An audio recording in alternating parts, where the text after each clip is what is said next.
Hey guys, welcome back to Seller Sessions. Today we've got a special show. We've been working on this for a few months now. So today we're going to talk about Rufus. We've got the blueprints and we're going to break this down. The article's out now. Just go to sellersessions.com/Rufus, the blueprint, and you'll be able to check it out there. I'm going to bring in Wana first. A lot of you guys will start to have heard about Wana recently. Very talented. Same with Andrew that we'll speak to in a moment. So welcome to the show, Wana. Thank you, guys. Hey, Denny. How are we doing? Amazing, actually, with this new drop that I'm super excited. It was incredible with the honeymoon period article that we did. A lot of, I would say even pressure, let's admit it. It was a lot of work, a lot of pressure on. And that kind of like helped set the pace for the next drop, right? Which hopefully it will have, let's say, the same impact. Definitely at the end of the day, it comes down to our quest, just getting closer to the truth, understanding how science actually works. Even if we need to look at killing urban legends in terms of optimization and what sellers need to do and focus on what really matters, I think all of that is just worth it. The honeymoon period's sexy, easy to sell. And then when you talk about the Bayesian update, it's more complex, although we've broken it down into simpler form for people to understand. You're always going to get pushback because if you've been told this is what it is, even though it's an observation, once it goes round the echo chamber, it becomes the truth. 100%, because that's the end goal at the end of the day, right? Breaking old habits might be hard, and I understand that, right? But we need to understand that Amazon has constantly evolved and it will not stop here. It will continuously improve the system. At the end of the day, if you think about it, what Amazon is doing is just improving its algorithm, its system, making sure that it keeps its promise to shoppers. Like you said, take the bad out and make sure that only the good ones stay in. So it constantly refines that, making sure that it has happy customers. They always said from the beginning that they want to be the most customer-centric business in the world, and they build the empire because of that. So they will constantly evolve and change and improve to hit that goal. And we are heading towards, I think that actually 2024 was the biggest leap year that they did with Cosmo, with the common sense reasoning and releasing Rufus to people, which is changing how people are shopping on Amazon. At least it's the beginning, but it's definitely going to be a game changer down the way. Absolutely. Let's bring in the man that actually found this and we'll get into the story, how this all come about and why we did this. Thank you for having me. It's really exciting. Okay, so Andrew is very humble, but I'll let you know that if you're not aware already, Andrew is basically, when it comes to Amazon and custom bots, he literally dominates across the board. He's got the number 1, number 7, Andrew, do you want to explain? The number 1, the number 2, and the number 3 top custom GBTs on the OpenAI GPT store for Amazon.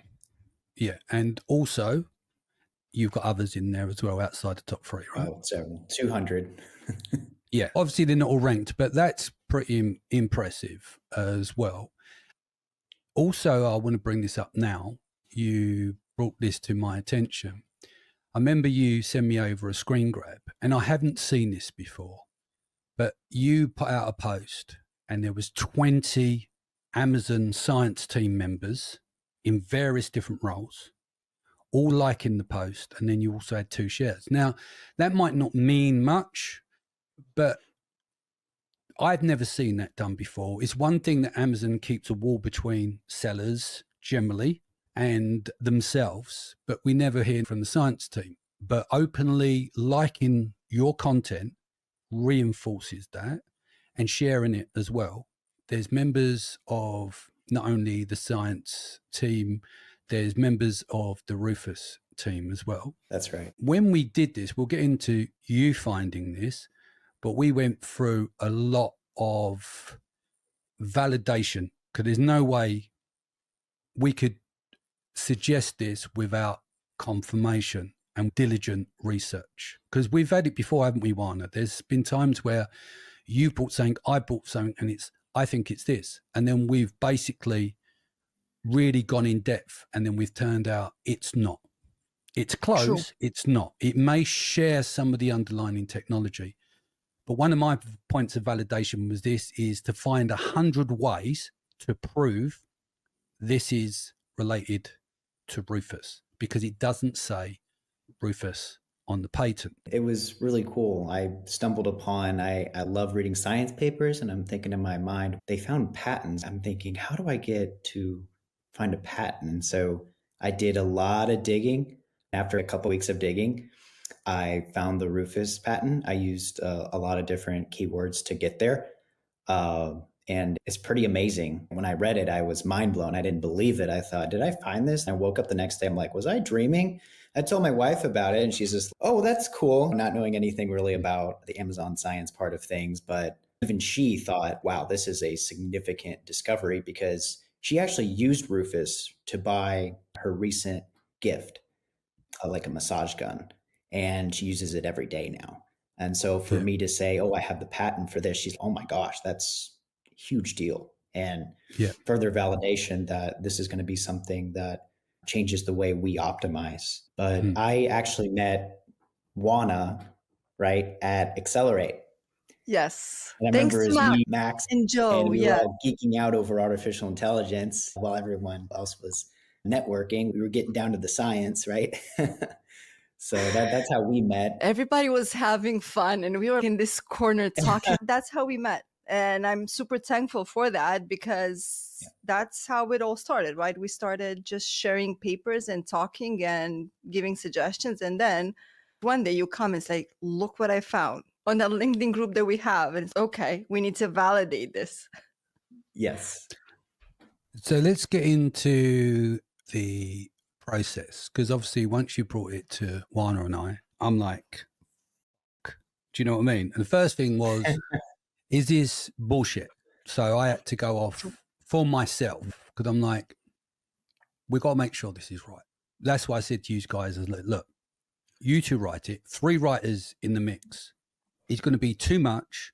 It'll turn into an odyssey again, which it already has. I said to you, we're going to cap this at 3,000 words. Knowing it's never going to be 3,000 words. But the key thing is, when you validate science and you want to get to the truth, there's a lot of work that has to go in. And we can afford a 200-hour process again that Wana and I did. And that's why I said, I'll produce you guys right, because someone has to keep it on track. And you hadn't had the experience, like us prior to that, of constantly writing something of that magnitude, of that scale. Like, I've got an A9 section. I've done loads of articles, but that was 4-year accumulation to saying to Wana, do you want to do this? When we did the patents from before, from the last article, I said, it's going to be a massive undertaking. And what you find through it, you question yourself, and then you scrap stuff. And we couldn't afford to do that. So someone had to stay out the weeds. And so we need to make sure that this was, I see it as producing an album or producing a single is a commercial product. I need to take a step back and make sure this run right. And then you had Wana, who's educated on you. I'll bring Wana in now, because what we learned from prior, when we worked on it, we split it into our own projects, didn't we? And then we joined it together. And one of your jobs, which is horrible to do, is that you had to take the 2 patents and compare them, right? And that somebody needs to do the dirty job, right? You did that, and then I focused on the aspect of how does the other technology, the underlying technology, work? Because algorithms are developed to be robust, repeatable, and scalable, right? And often it's refinement. You do not throw away 30 years of a search engine and go, it's all about Rufus, it's all about Cosmo, it's all, because they all play their roles and they're all weighted, which we don't know the weight calculations for, but they are all working together. And so I wanted to understand, okay, so we understand this plays a big role in into the cold start. And then I think it was important that's why I worked on the evolution and methodically worked way through the papers to show the evolution of the cold start. Because what we were demonstrating is that the honeymoon period doesn't exist. And what you see is the honeymoon period, which is an observation. And that's not to gaslight anyone in any stretch, shape or form, because it served people well. We all believe that. Anthony Lee, who never got his flowers, was at the forefront, he would say to you himself back in 2015. And even Daria Sinonica from the Joyous Search, it took a long time to get the information that they want. And it wasn't until 2019 that the Bayesian update was something that began the beginning of development into a more accelerated process. And it weren't till 21 until they brought in rapid Bayes, etc. So it was important to get that part right. But you, with the comparing as well, it's a very diligent job and you can get lost in the weeds, hence why we spent 200 hours, right? And I did that a couple of times when I remember our back and forth, because at one point you might think that you want to make sure that you don't interpret things. That's the number one thing I learned from the whole process. You need to try to understand it without adding your own, I wouldn't say observations, but your own like magic touch, seeing things that are not looking for there. what's not there. It's exactly. like you can try and, with stuff like this, you've got to be careful of searching for stuff that's not there to fit your remit. Exactly. And that also was a very big lesson for me with the first article when we went through the patents.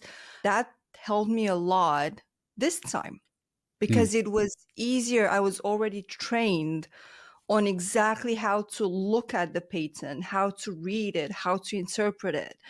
So that really helped going through the previous 2 patents. And then looking at this one and how to analyze it, how to look at it. I remember at one point I was even discussing with Andrew about it because I used that previous experience into looking at this patent. First, it was analyzing, and I think all 3 of us individually had their own, how do I make sure that this is the real thing? How do I make sure that I'm really understanding the base and most important things from the patent itself and make sure that it is the Rufus patent, right? That was step number 1. And then truly going through the patent and analyzing in order to understand how it works. Yeah. So that was really helpful with the previous 2 patents that I went through, which took me a lot of time in the beginning. I remember that I was on the podcast with Max and he was like, you don't have a technical or developable background. And that was brutal because I had to understand everything. I don't say this was a very easy fix, but all of that this time really helped me digest it faster and understand it better. So bringing Andrew back in, the role that you played in this, because Wana took that role because that's something she's experienced in. And then I said to you, because of your background on the AI side, that's what you're known for. The way that you look at stuff is different to us. And from the bots you build, you have really started at the AI element of search, if I use it in layman's terms, where we've worked from traditional search into AI. Now, we focused on the strategies in the previous article based on PPC as an example, but a lot of it is to create the understanding where people didn't need the understanding of Rufus. They need to understand what to do with it, which we'll get into engrams and semantic similarity in a bit, that module as part of the patent and how that breaks out and how the clusters work, etc.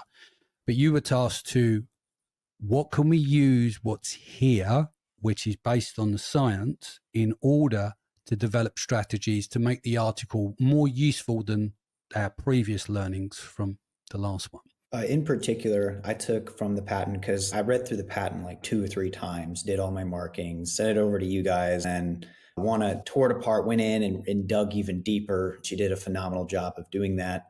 One thing I'm really focusing on would be the core loves of Rufus, in particular focusing on the natural language processing part, where he takes inference, right? Reason, he makes an interpretation on reasoning and evidence is simply what inference is, and can infer anything. For example, if he says big wall mirror, he might be referring to a Victorian style wall mirror that looks like the anthropology mirror, which is trending on TikTok, right, and whatnot.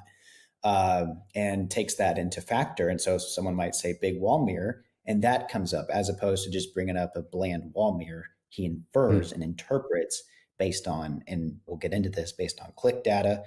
But as we talked about before, n-grams, the ranking of noun phrases, and through the semantic similarity models that we talked through. So we'll talk about inference paths and how we're going to how does Rufus exactly infer products from product information? With your teardown, Juana, like you did before, you took the images and the diagrams and you've diligently gone through. Yeah, totally. So the figures that we have in this new patent, like in the patent of the Rufus patent that we analyzed, we only have 10 figures. Just like you mentioned, Danny, it's true. They are simplified. Like it really shows how Rufus acts, if I can say that, and how it learns, how it ranks when it comes to providing answers, and then correlates those answers to product recommendations. So that's the whole process it shows. I thought it was extremely important, especially like at the beginning of the article itself, to have that teardown of everything in that patent. It demonstrates that we looked at the whole picture, analyzed it thoroughly, making it sure that nothing falls through the cracks. Second, it shows the image and a short explanation, right? Exactly what you need to understand.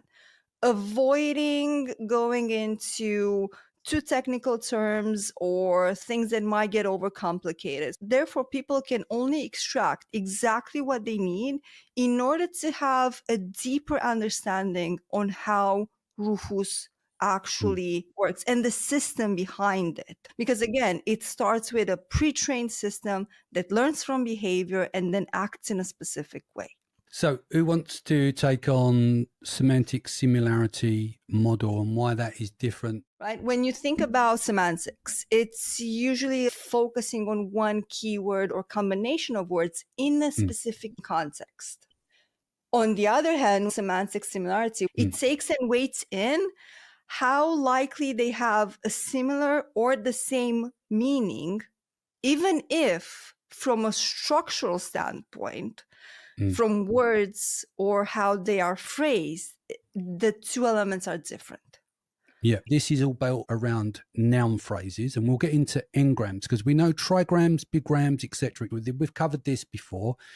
A lot of understanding of bigrams, trigrams, etc. is in the form of lexical, but this is based on cluster of words. Yes. Yeah? And there are a couple of examples in the patent itself that we break down and we utilize. The first one, it's utilizing the gel nails, right? Like how do you take off gel nails? And Rufus can reply with something like pure acetone. So there's no lexical connection between pure acetone and gel nails whatsoever. There's the reasoning in terms of connecting a feature to a benefit and putting the reasoning behind that, because that's what Rufus does. Exactly as the question about running shoes for flat feet. If Rufus understands that cushioning is a factor that can influence benefits for people who have flat feet when looking for shoes for people with flat feet, they are going to recommend a product that has enhanced cushioning or something related to that. And it goes on, showing these examples in which indexation, the lexical indexation, of course, it's extremely important at a product level. But when it comes for speed of search and retrieval, because that's where the matching starts before it processes through the query module. When it comes to Rufus, things change. You don't need to have specific words. Over time, it understands your behavior and how you interact with products, which gets stored into the click training data, right? Which is the memory again of how it recognizes you as a shopper to make further recommendations, right? And that's super powerful because if you think about it, one, it will understand what type of products you prefer. But two, it can go down to specific features that you prefer versus others, alongside even with price ranges, right? Yeah. So over time, it might understand if you are more likely to buy cheaper products versus high price point products, and it can easily start recommending those. I think it's important to understand that behind our understanding in terms of the lexical match, Rufus goes one step further, even more advanced, if I can say, than what the Cosmo framework does. And I see Andrew saying Cosmo's, yes. What we know, Yeah. Cosmo, whilst it's a knowledge graph, its biggest job really, if we were to dial out 10,000 feet, is how it worked with query pairs. That's incredible because that's how the semantic similarity model actually works, right? You take the click training data and the noun phrase training data that feeds into semantic similarity model in order to rank the answers for the questions provided. When you interact with Rufus, every scroll, every click, every product that you choose, look at, end up buying is going to be recorded and it will stay in the click training data. That will allow Rufus to connect the dots and make sure that it suggests either more relevant questions and answers next time that really match your behavior when you search for products on Amazon. It does that by weighting in utilizing the semantic similarity model introduced in figure 4, which it shows exactly how when the question comes in and the answer, it goes through a weighting process in order to understand the reasoning, utilizing the noun phrases and making the connection between what is being asked versus what is the response that is provided. And again, it doesn't mean that words that are in the question need to necessarily be in the answer whatsoever. Okay, so can we just dial back on the question answer pairs? You covered this in figure 5, right?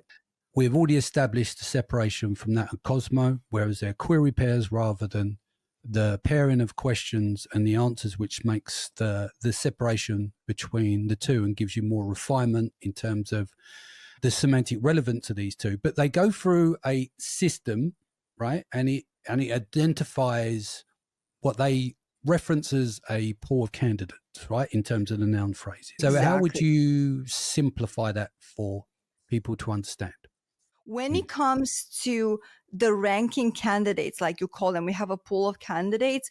The system that Rufus utilizes is even more complex when it comes to ranking and the process that it takes to rank at 2 levels, because the first ranking will come in terms of the responses that it gives and then the association with the products, right? Because it all starts with a question. You ask it a question, it needs to go through reasoning. There's a whole process in terms of ranking terminologies and how it pulls those n-grams to provide you an answer that is relevant to the question. Then it goes back and makes the connection between the answer that it gave you to ranking products that are relevant to specific answers. That's why it scans the PDP in terms of information, the backend, the Q&A section, and also product reviews, right? Because at the end of the day, we need to understand that the whole focus is to get the right products in front of the right shoppers in the fastest time possible. Andrew, bringing you back in, let's go back into some of the strategies now. We've laid down some of the foundation. Yeah, of course. One of the ways to feed Rufus, this is a new term I'm calling NPO. So introducing noun phrase optimization for sellers. In other words, instead of like in traditional SEO, taking target basic nouns like lamp, chair, table, modern semantic approaches will build detailed noun phrases by combining descriptive modifiers with core nouns. Think of it as building a noun stack where each descriptive element enriches the core noun. You have the material, style, purpose, core element, and then you have the complete noun phrase there. For example, with journal, you don't want just journal, you want leather bound. You don't want just leather bound, you want writing. Writing is the purpose of that. Leather bound is the type and the material as well for Rufus to interpret. In bookshelf, you don't want just the bookshelf, you might want it to be hand carved. You want the color, that's mahogany. If it's the material for a coffee maker, stainless steel, pour over coffee maker. And again, I would say, according to the patent especially, Rufus's core functionality relies on extracting and ranking noun phrases to connect questions with products. So within the structure of a title, you'd have a descriptive noun phrase plus your secondary noun phrase plus your qualifier. Here's an example. Professional kitchen knife set is the descriptive noun phrase. Then you have chef's cooking collection, which is the secondary noun phrase. Then the qualifier, with German steel blades. That's the way you optimize for noun phrases. Is the structure of having something that's first descriptive, then you have the secondary, then you have that qualifier that goes with it. For bullet points, I would lead each bullet point with strong noun phrases, connecting features to benefits using those compound noun phrases. Would it be fair to say effectively what you've just said is almost like, well, yeah, we'll do that already because I have long tail keywords, right? But it's not. It's long tail with nouns. Which is very important because if you look at it, that's the core focus. You need to have all that information in order for Rufus to match you within a semantic similarity model. That's a great point, Juana. I mean, the goal here is to create meaningful, semantically rich noun stacks that Rufus can effectively process, right? And connect to customer queries while maintaining that natural language pattern and clear product associations. So you have that level 1 basic coffee maker, and then you have the level 2 descriptive, which would be programmable coffee maker. Then you have something that's more feature enhanced, programmable stainless steel coffee maker, and then you have it benefit integrated. So you're taking something basic, descriptive, featured, benefit, and putting that all together into one cohesive piece of meaning that Rufus is then going to go in and infer from. And those noun phrases are the key for optimizing for inference, is starting with noun phrases. So you build your noun stack and you build it up from there, and you build it up to enough to where when someone asks a question, Rufus will be able to infer from all of those noun stacks that you've created. I was saying that if you remember in the early Rufus days, right, when everybody was like, okay, how do we optimize for Rufus? There was this myth that you need to have the exact words from questions or put out the answers in your images and bullet points, backend, whatever it is, so it can pull from it and respond to the question, which is not necessarily the truth. You don't need to have those specific words as they are displayed by Rufus. If you scroll to the 6th image, for example, that's where it shows the connection between a question and an actual query. Rufus learns from an interaction not only with Rufus itself, but your behavior on the search. And it makes the connection between traditional search and the questions, which help it train and understand better the behavior and the relation between the question and the responses it needs to provide when ranking the products, right? So in the example, you have, are car seats interchangeable? That would be a question that you ask Rufus, right? And it shows you how it goes and ranks products based on that after it provides an answer. The same products would be shown if you type in universal infant car seat, because it makes the connection between the universal car seat and the interchangeable question that you ask Rufus. So I'm going to give some pushback because I can see, but there's going to be two sides, right? So we're encouraging people to take on the science. We're sitting at this crossroads. The problem you're going to face is we're not telling people to gut their listings, right? And just do this. Far from it. Please, let's take this off the table. However, where is this useful? Failed launches, products that you're thinking about getting rid of. And most importantly, if you do not apply a melody of this to your listing, to your traditional optimization, there are means and ways. We're not saying to you, stop using high search volume keywords. Well, we are in some respects because you need to be super relevant as well. It's a waste of time. We're not saying overstuffing the keywords, which we know you get penalized from it. Brandon mentioned this in Australia a few weeks back as well, which is true. So you can over optimize your listing. But let's get on to another point of this. If you're unsure about the impact it's going to do to your listing, think about when you have a product that fails, you end up getting rid of it, or you keep applying the same process over and over again. Try this route on a failed product that you're getting rid of anyway, because no harm's done. 0 starts at 0. It can only go up to 1 and more. There's that thing. The other thing that we see is we're still thinking about images in the wrong way. So the common thing, box, put a tag on it, swing tag, put your main keyword in. Why are you not actually optimizing your images in this manner for Rufus? Think about what the guys have just said. Notice how many times action shots come up. Barely often is it the main image, right? Because not everyone puts keywords and stuff in the main image, right?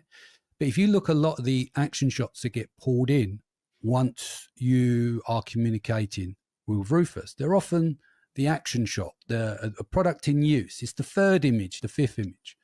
So I would advise, outside of backend enrichment, which is different to keyword optimization as we discussed, is to look at this, your first point of call, if you want to avoid the risk. See how this performs in terms of using semantic related words, not just lexical match. Because if you look at your listings and you compare the data from Data Dive or wherever, around 70% of your keywords are not in your listing in terms of phrase. And that's because maybe you're not being educated enough, which is respectable, it's not a problem, on the difference between the matching types. When we discuss Bert, the most common one is going to be semantic. We know that objects in the images are not seen, but text is read. So you could start with your image deck, sit there and optimize those. What harm can it be done?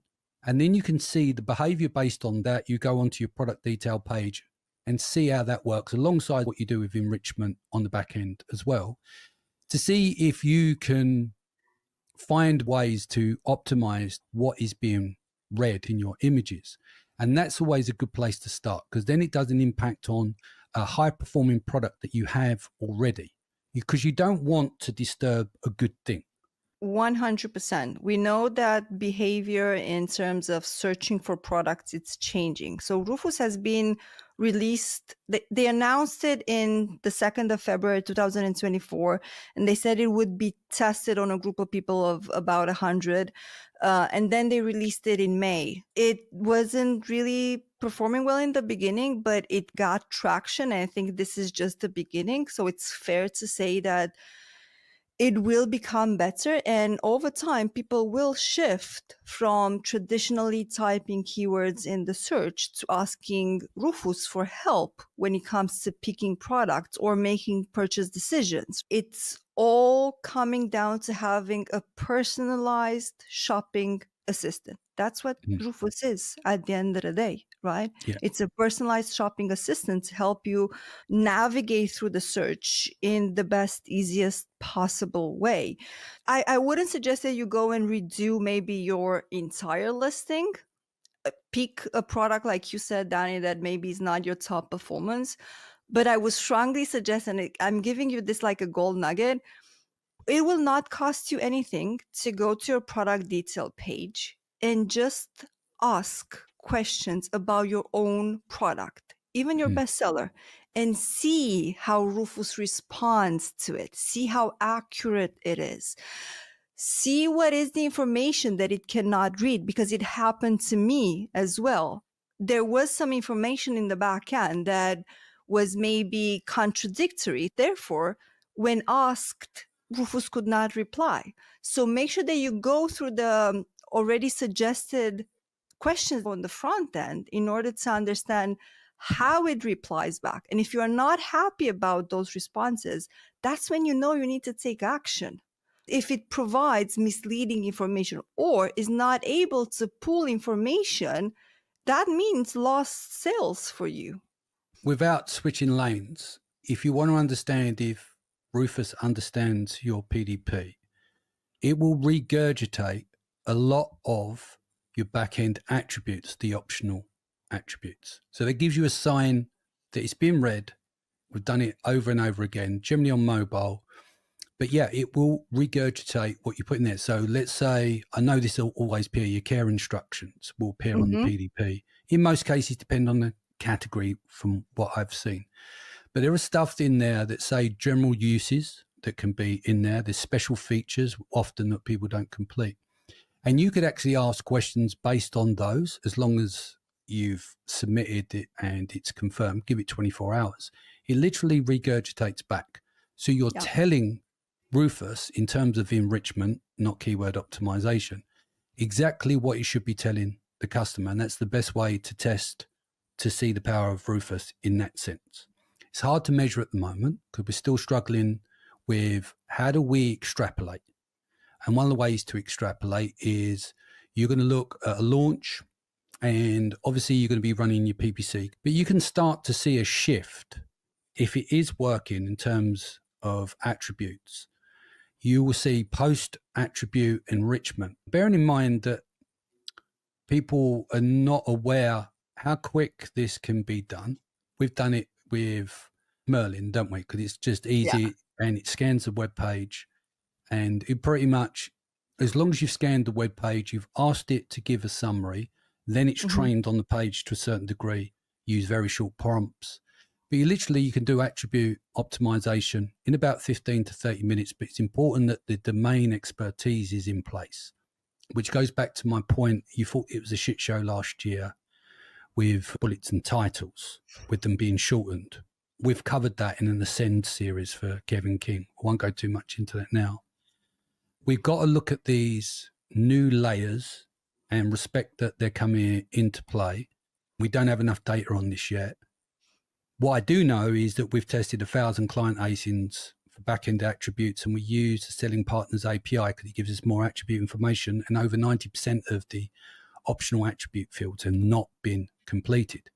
And right now, with Amazon rolling out attribute enrichment, they've got no domain knowledge and expertise. One I would tell you is that they're adding content to the back end to the optional attribute fields that are completely wrong. What I do know is if you think about keywords and you think your attributes are branches on the tree.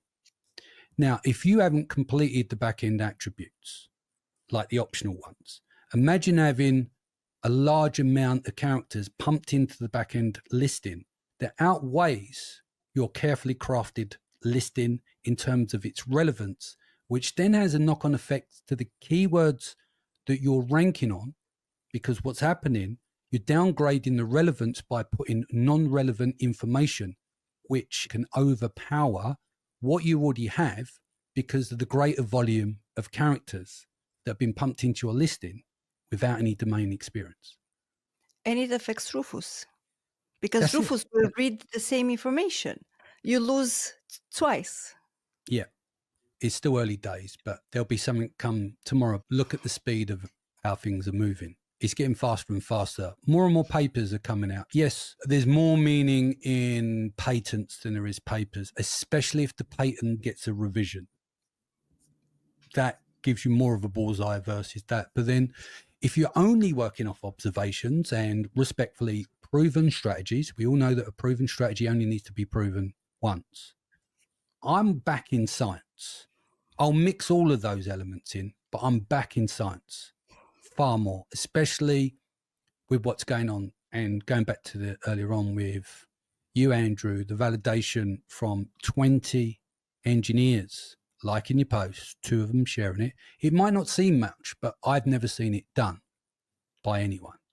And that suggests that what all of us are doing, not just on this call, is that we're moving in the right direction. We're just waiting to finalize some of the pieces. So Yeah, no, any last thoughts, anything you want to cover before we close off? Yeah, I would just say that traditional mindsets might be reeling because it's going to take proven strategies that they had and rework it. And it takes work to do that.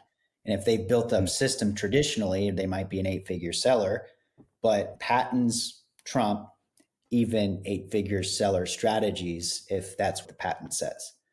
Yeah. And it doesn't mean we're going to get rid of everything on our listing. We have to rework everything.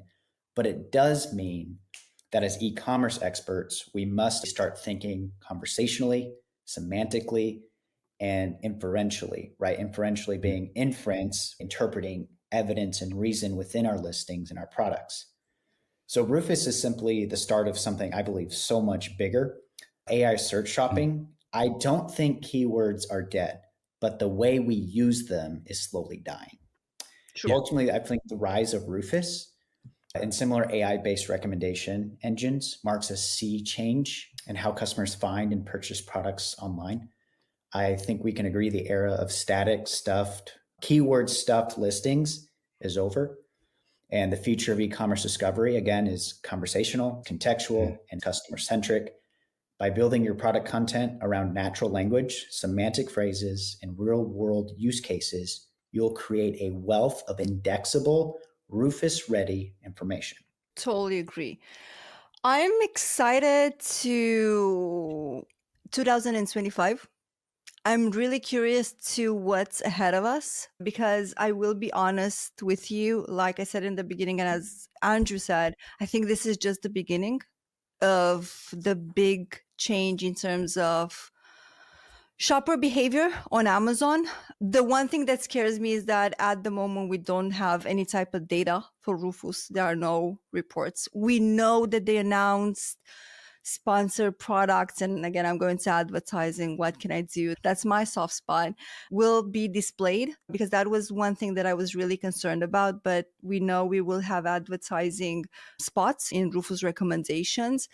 So I'm looking forward and fingers crossed to have some data because at the end of the day, it's good that we understand how to optimize. The data is what's going to help us pivot and move the needle once that we actually have access to understanding what's working, what doesn't, and we can take it from there. So those are my hopes for 2025, actually. So hope you enjoyed the show. Would love to get your feedback on the article. Very open to blind spots. At the end of the day, it's science. I've always said is we want to get as close to the truth. Doesn't matter who gets there, but at least someone does. Then everyone wins. So thank you for joining us today. I hope you enjoy the article. We've got a few more patents through other means that will be dropping soon. So I hope you've enjoyed this as a series, and I hope you will be able to understand this article a lot more. What Juana and I learned from the first one is that people we highly respect said it was a bit dense for them, and we took that on board, and we really have tried to break this down so it's accessible to everyone and they're able to utilize this and put it to use to benefit their businesses. Now, we know it's been hard out there. 2024 was the toughest year for a lot of people, and we are going for a sea shift, and we're moving more and more towards data, towards technology, and of course AI. But I just want you to think about the curiosity that got you in the game many years ago, and don't lose that, because I think that's behind the power of you winning and developing your business. So until next time, take care.